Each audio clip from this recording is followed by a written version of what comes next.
friends, or you can make those mistakes yourself. How would you like to learn from the experiences that are in your path? And I simply want to encourage you, if you would make better friendships, and you would put your guard up against some of the wrong friendships, you will be saving yourself in the long run. That's a promise.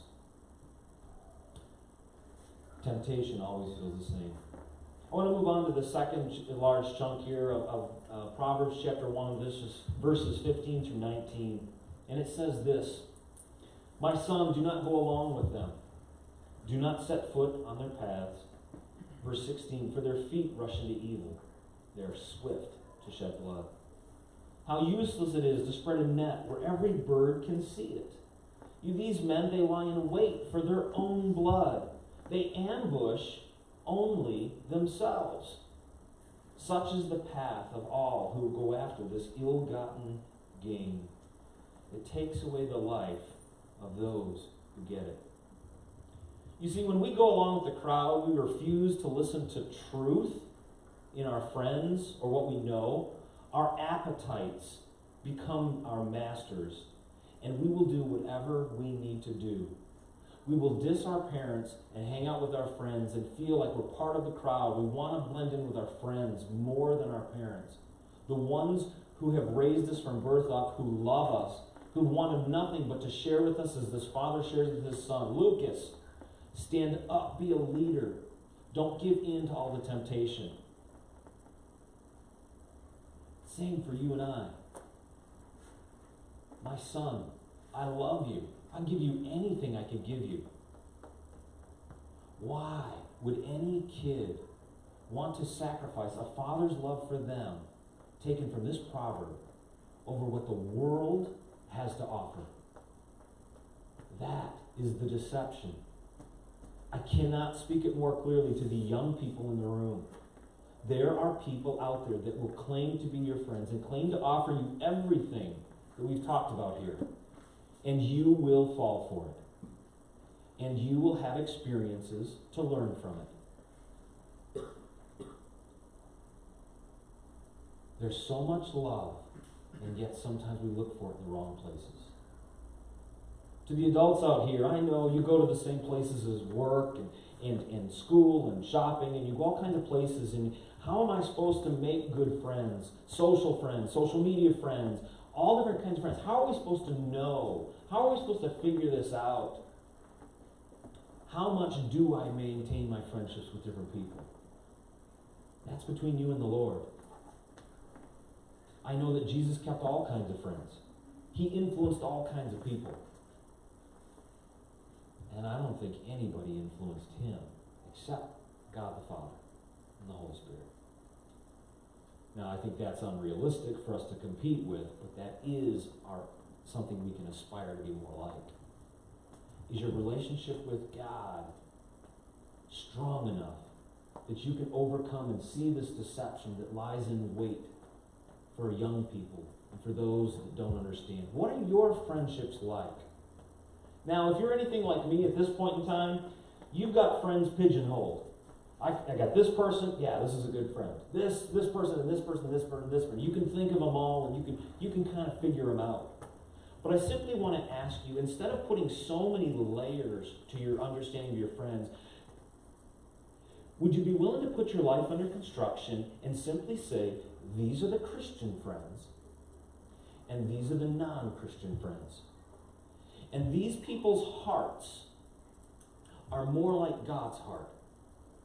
And they produce life, even if sometimes they're not very good at it. And these people over here, they're out for their own good.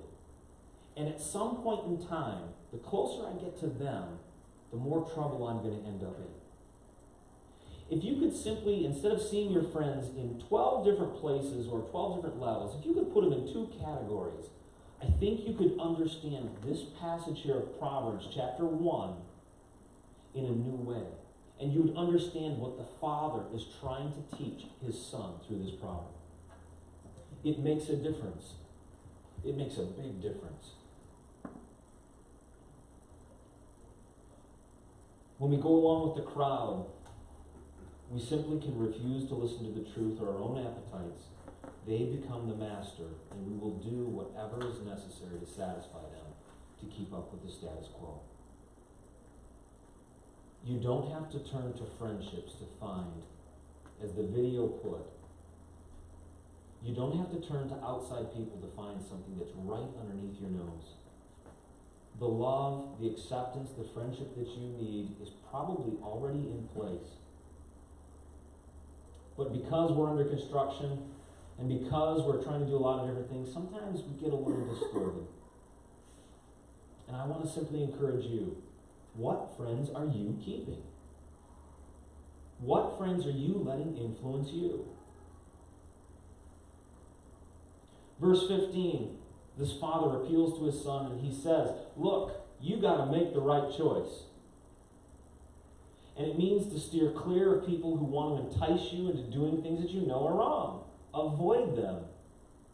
Lucas, don't go along with them. They're going to set you on the wrong path. It's a setup for failure if you go along with them. It's okay to associate with them. They're guys you got to work with or whatever. But these are not your friends. These are sinful people. And they want nothing more than to do sinful things and bring you along with them. Avoid them. But can't that be said of our own kids? Can't that be said of our own spouses, our family members, the people that we love in our lives? Don't go along with the world. It's just going to trick you up. It's set to be deceptive. They want you to think that there's a better life. They want you to think if you're part of the group, then you're going to be better off. They're all going to be better off. It's more fun this way. Yeah. I've got a quarter for every time I've heard that in my lifetime. Right? What a joke.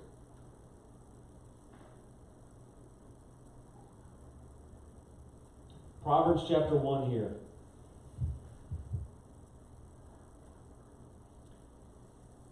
2 Corinthians 6, 14 through 17 says this. This is New Testament, written a little bit more direct. Verse 14. Do not be yoked together with unbelievers. For what do righteousness and wickedness have in common? Or what fellowship can light have with darkness? What harmony is there between Christ and the devil? Or what does a believer have in common with an unbeliever? What agreement is there between the temple of God and the temple of an idol? For we are the temple of the living God. And just as God has said, I will live with them and walk among them. I will be their God, and they will be my people. Therefore, you and I, we need to come out and be separate, says the Lord. Touch no unclean thing, and I will receive you. You know, this passage here reminds us in our friendships, the relationships that we keep. Jesus says, there's really only two categories here of friendship. Christian and non-Christian. And for the non-Christians in your life, which we all have them, you need to make sure that you're being an influence on them. And they're not being an influence on you. That's what I did for Tony. My friend that's no longer here with me. You see, I was a positive influence in his life. That's what I was. But I didn't go hanging out with him. I didn't let him share his morals and values with me other than listening to him. And I made a difference in his life. This is the man who taught my youngest son to love jalapeno chips. I'm honored to have known Tony. I'm sad that I won't see him again someday. But he was a friend that I had a positive influence on. To what extent, I don't know. I wish I had more time with him. I can't get that back. The friendships that we keep are important. Make sure that you understand the Christian and non-Christian friends that you have. The ones that you are willing to pour into and are willing to pour into you, and the ones that are out for selfish gain. Because there is a huge difference when you boil it down. You see, one is genuine and authentic friendship. The other one is looking to suck the life out of you. Slowly, deceptively, and using trickery and mockery. Don't believe me? Ask pretty much any adult. They'll tell you that. But we need to rethink, and we need to make sure we're making good decisions in the friends that we keep. Jesus made it very clear here in his teachings. Paul, made it very clear here in his teachings to the Corinthians about how to associate and who to associate with. And for you and I, let's just take this to heart today. Let's remember this. Who were the ones that we're spending the most time with? And are there some friends maybe we should change, spending some extra time with them, and spend some extra time with some people that actually are life-giving instead of life-taking? That's what this is truly all about.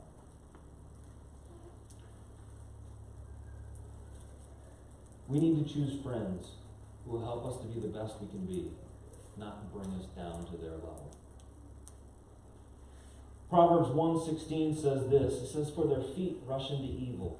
They are swift to shed blood." The implication here is running before thinking. I don't know if you know somebody who does that, but there's this idea that people who are not looking to serve God, they're looking to just go. If something seems like a good idea, we just go for it. But this in verse 16, it says, but Christians, they think about things. And I believe that this has to do with the Holy Spirit. It teaches us, he teaches us how to consider the consequences before our decisions. That's why it's so important that you're a Christian. Because you begin to understand the knowledge and the wisdom that applies here in every situation. You see, there are friends out there that are looking to do all the wrong things. And there are friends out there that are looking to do the right things. And we got to pick. What kind of people are we going to hang out with? What kind of people are we going to do things with? What kind of people are sucking the life out of us, and what kind of people are pouring life into us? Okay, well, let's make note of this, and let's live our lives intentionally in the friendships we keep. If you want better friends, then do something about it. If you want to continue to hang out with people that don't bring out the best in you, knock yourself out. And I can tell you exactly where you will end up at, because this is a proverb of the wise. And it's talking about the foolish.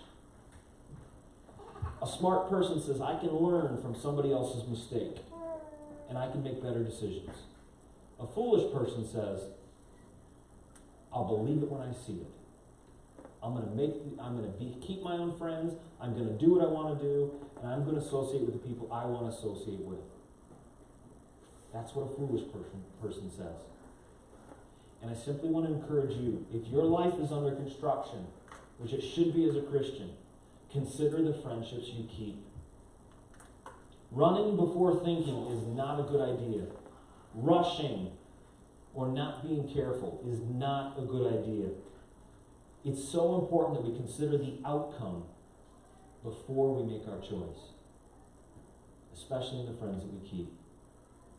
Now, does this apply to riding in a car with a friend who's been drinking? Absolutely. Of course, there's never an intent when someone is drinking and driving to do something wrong, and yet it happens.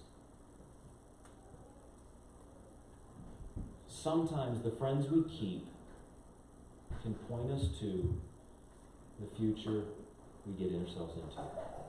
There are consequences for the choices that we make. And life is a gift. Why waste it on people who are foolish? Why waste it on people who are foolish? Wisdom plea then shifts here in verse 17 and 18. It says this, it says, how useless it is to spread a net where every bird could see it. These men, they lie in wait for their own blood. They ambush only themselves. He's saying, hey, look, even a bird is smart enough to figure out, once the trap has been set and the bait has been placed, even a bird can figure out it's a trap if they see it. Reminds me of Sylvester and Tweety. No, he'll never catch that bird. But isn't that the truth? We've got people in our lives. And you have the ability and the wisdom right here, right now, to see that trap being set. I'm asking you, and I'm telling you, and I'm challenging you, everybody in this room here, the friends you keep, are they setting traps for you? Just like Sylvester and Tweety. Are they? The answer to that will determine the friendships you keep. The people that you let influence you, or the people that you influence. The author here is saying that even a bird is smart enough to avoid a trap. Are you smarter than a bird? Because the wisdom here that's been presented to talk about here, I'm warning you and I'm telling you, you can make bad decisions. Maybe you won't make them yourselves. Maybe it's being in a vehicle with somebody else who is. Maybe it's doing or being someplace that you shouldn't be. Maybe there's a better decision you could have made in saying, I'm not going to hang out with these people because I don't want to get in trouble. It would be a whole lot easier than going and hanging out with those people, and then when they get in trouble, thinking that you're going to be able to say no when they put all that pressure on you to step up and be a part of it. What's the better decision? Never to have gone, or to have to go and tell them no in the middle of it? That's where the wise and the foolish figure this out. The friends that we keep. Good friends will build you up. Simply put, don't associate with bad friends.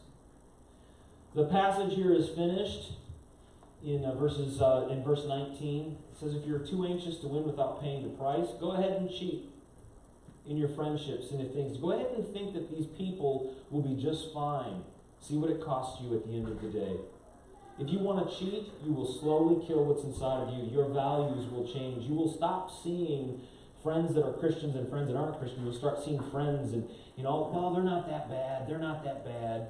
Many of you have heard the story. I made a batch of brownies and I put just a little bit of dog poop in it. Right? Right? Who wants brownies? Well, it's just a little bit. He's just a little bit of a bad friend. Right? I don't know, man. A little bit ruins the whole batch as far as I'm concerned. The friends we keep.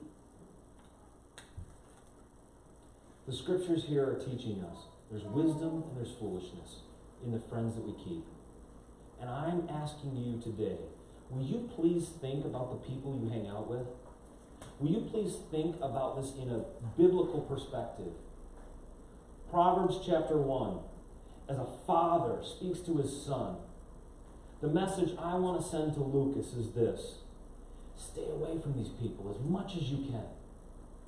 And if you're going to be around them, make sure you're influencing them and they're not influencing you. The friendships we keep will determine the future we get. It's so important that we can learn from other people's mistakes instead of having to make them ourselves. I would give anything to give some of my strength, my gumption, my stamina to Lucas over there. If I could package it up and mail it to him other than a gift package, if there was some way for me to take that and say, Lucas, you can do this. You can follow the scriptures here. You can be an influence on them in a positive way. And wait until you can find more Christians. And he does. He goes to church and he plugs in there. But in the military, if you're a Christian, you're lower than a minority of that audience. You got very few people. And he's figuring that out the hard way. But he will find hope. He will find friends. He will find encouragement if he stands for what he knows he believes in. If he stands up for the right and he doesn't give in to the things that he knows are wrong, he will find friendship. It's just going to take a little longer than you and I would take. That's the message I would give to him. And that's the message I want to share with you today. Can you improve some of your friendships? Because that's what it means to live your life under construction. 4 things, if I can kind of keep them in perspective here. The conclusion, you kind of, when we slow down a passage and look at it, it's like, what do we talk about? I understand that. So let me just leave you with this. Invest into friendships that will support your Christian walk. Can you do that better? If so, what do you need to do? The second one, make sure you influence your friends for good. Are there friends like that? Are there things you can do better? The third thing, identify and steer clear of friends who are always getting others into trouble. Are there people you need to avoid because their track record speaks for itself? Frequently we have blinders on. We don't see this one, but other people see it. Hey, look, if they've been in trouble, if they're causing trouble, a rebellious attitude, whatever you want to call it, there's something even deeper growing inside of them. Scripture here says, avoid those people and avoid the conflict and the problems that come with it. And the last thing is, if you stand for Christ, you will always be positive, a positive influence for what you believe in. The wrong friends will distance themselves from you because they realize you can't be influenced. And if they can't make you part of the group, part of the club, part of the guys, they actually won't pursue you as a friend. And it makes it a lot easier. But only the wise figure this out. Only the wise truly grasp this concept. The relevant point is just this. Take note of the people who are happy for your happiness and sad in your sadness. Those are the ones who deserve your friendship. Take it from Romans chapter 12, verse 15. Please stand with me as we close in a word of prayer. Dear Heavenly Father, I want to praise you and thank you for today.